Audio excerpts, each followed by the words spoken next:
Good early morning, everybody. Welcome here to Prog Monster. My name is Murph. I am the host of this show, a show dedicated to progressive rock and other forms of rock music.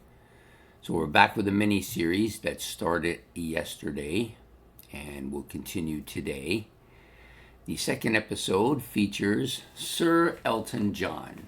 Now, before Sir Elton John became Sir Elton John, he used to do all those ballads, those love ballads, so many of them, so popular with so many people. Before that, he was a rock star, making great classics like Rocket Man, Crocodile Rock, Saturday Night's All Right for Fighting, Daniel. The list is fairly endless. But before that, he had a tryout with King Crimson. Now, does this seem like a marriage made in heaven? Probably not. But, however, like the Watcher and What If would say, there are other cosmic realities. And when one of those cosmic realities, Elton John was actually accepted by Robert Fripp and the members of King Crimson as their vocalists. So, having done that, in our reality, he didn't make the audition for a reason. They thought that his pop kind of sounding voice wasn't really the direction they wanted to go in.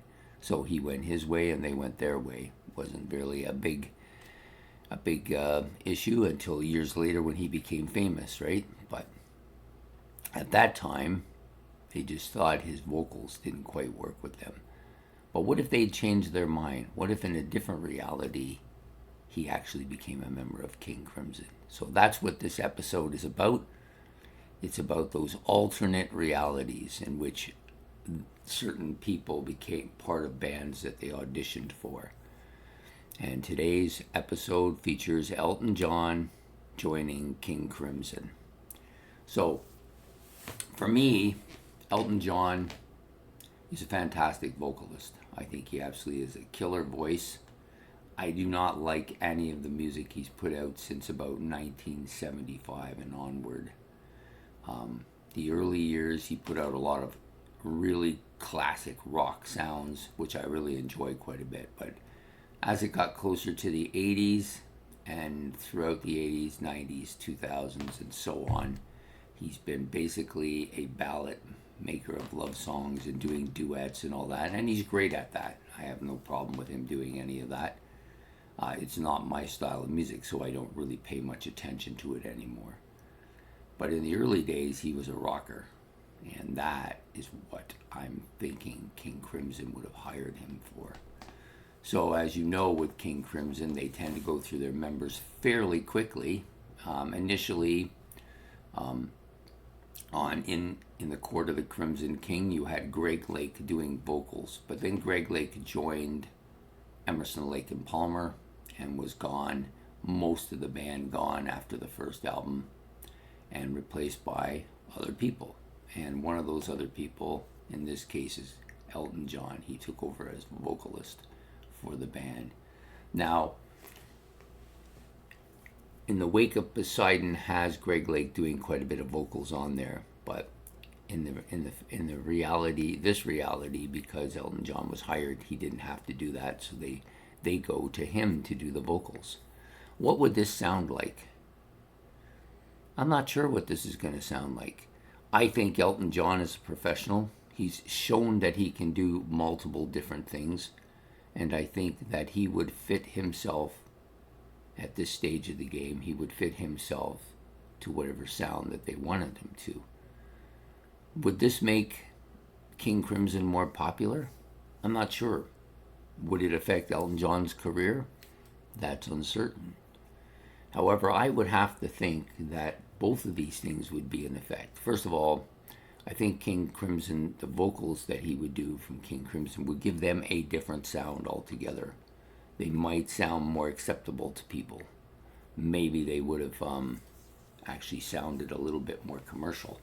Maybe his influence with his piano playing and his vocals and his desire to please the masses, much like Peter Gabriel, I think we are going to see something like that take place, where with Peter Gabriel, he was definitely the front man for Genesis, and he took on personas on stage to create more popularity. I think Elton John might do the same here with his fantastic costumes and large glasses and outlandish clothing. He would probably draw people in for that. Now, the question remains is how would Robert Fripp react to this? I think initially he might be okay with it because it's different, and he tends to be very progressive of nature, so he would want the band to progress. So maybe he might be okay with this initially and allow it to happen. And would this affect King Crimson? I think it would. I think it would make them more noticeable, more out there. People would see them more and hear them more. And whether they became popular or not, it would be hard to say.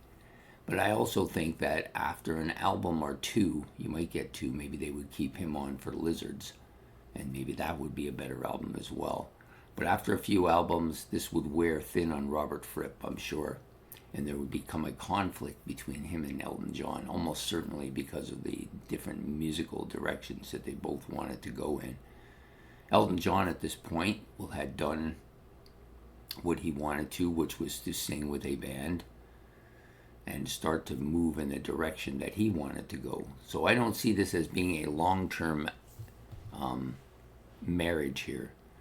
I think after probably in the wake of Poseidon, which would do okay, they would go on to do Lizards again, and this is where it starts to break down, where Elton John starts saying, oh, this album is too strange, it's not really what I want to do, I don't think it's going to make any kind of popularity, I'm going to move on and do my own thing. And Robert Fripp would be 100% in amendment with that, because he likes things to move along the way he wants to, and Elton John's style of music wasn't going to do it for him. So I think at some point, probably during the Lizards, maybe during the album making, or maybe just after the album making, I could see Elton John going solo, which is ultimately where he went, and then his career would then do the trajectory that it had originally planned to do. Does this affect King Crimson? Not overly, because Robert Fripp has always been a guy who can bring on new people. He always changes the lineup, yet the sound remains the same. The bands continue to put out great albums. I don't think they've ever had a bad one, and I think it would go on the same way. You know, he survived losing Greg Lake. He would survive losing Elton John, or John Wetton, or whoever came after them, or Adrian Belew, all those people. So at this point in time, after Lizards, they would move on, and things may take a more normal frame of mind for King Crimson. So initially, my thought was that Elton John would have an impact on King Crimson, maybe initially, but in the long term, I think King Crimson was going to be King Crimson, and Elton John was going to be Elton John, and they weren't going to be able to stay married for very long. So a short marriage with some interesting changes to their music, and that, to me, is where The Watcher took us here on this journey. So I hope you've enjoyed this second episode of the mini-series, which is entitled Alternate Universe Return, and I hope you like that. Please hit the like and subscribe button, and we will be back tomorrow with the third episode. And so have yourself a good evening. Don't forget the notification bell, or making comments if you wish, and we will see you then. Take care. Bye.